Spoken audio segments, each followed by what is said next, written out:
அந்த எஸ்ஓபி எதுக்குன்னா முழுக்க முழுக்க நம்ம கூட்டமே நடத்தக்கூடாதுன்னு.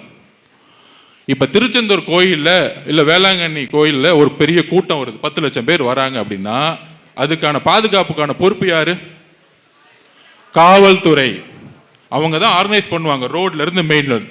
அப்படி நம்ம தலைவர் வரும் பொழுது நம்ம எந்த கூட்டத்தையும் கூட்டுறதே கிடையாது, இன்க்ளூடிங் பொதுச்செயலாளர். நம்ம போய் வண்டி எடுத்துட்டு வந்து லாரியா இவங்கள மாதிரி கவர்மெண்ட் பஸ்ல போய் கூட்டிட்டு வரலாம் நம்ம வேலை கிடையாது. அப்ப என்ன பண்றோம்?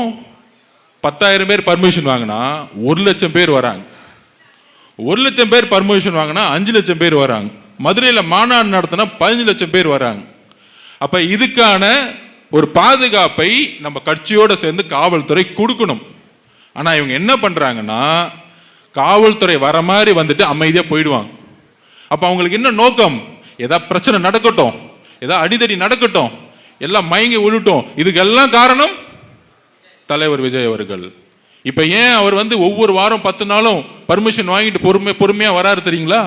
இன்னொரு பழி சொல்லே திமுக உருவாக்குறதுக்கு எல்லா முயற்சிகளும் செய்யுது. அப்ப அதனாலதான் ஒவ்வொரு 15 நாளும் 10 நாளும், அதாவது நான் ஒண்ணு சொல்றேன், சினிமாவில் நம்பர் 1 ஆகணும்னா 18 மணி நேரம் உழைக்கணும்.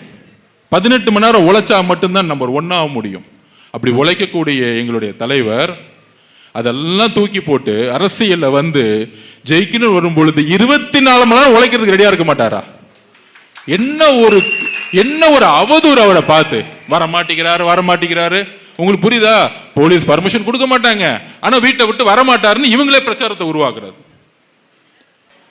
அப்ப இதை மாற்றம்னா நம்ம ஒரே ஒரு முடிவு எடுக்கணும். ஒரு தொகுதியில தலைவர் அவர்கள் யாரை வேணா வேட்பாளரை சொல்லட்டும், ஆனா நம்மளை பொறுத்த வரைக்கும் அந்த தொகுதியோட வேட்பாளர் நம்மளுடைய தலைவர் அவர்கள் விஜய் அவர்கள். நமக்குள்ள 1000 பிரச்சனை இருக்கலாம். அண்ணன் நம்ம மாவட்ட செயலரோட உங்களுக்கு கருத்து முரண்பாடு இருக்கலாம், இல்ல பகுதியோட கருத்து முரண்பாடு இருக்கலாம், வார்டோட கருத்து முரண்பாடு இருக்கலாம். ஆனால் ஒரு எம்எல்ஏங்கிறது முக்கியமான ஒரு உருவாக்கம் எதுக்கு தெரியுமா? நம்மளுடைய தலைவர் முதலமைச்சர் ஆகணும்னா நமக்கு 117 எம்எல்ஏக்கள் வேண்டும், குறைந்தபட்சம் மெஜாரிட்டியை தாண்டணும். அவருடைய கனவுகள், அவருடைய அட்மினிஸ்ட்ரேஷன்ஸ் சிறப்பாக செயல்படணும்னா நமக்கு 140 எம்எல்ஏ குறைந்தபட்சம் இருக்கணும்.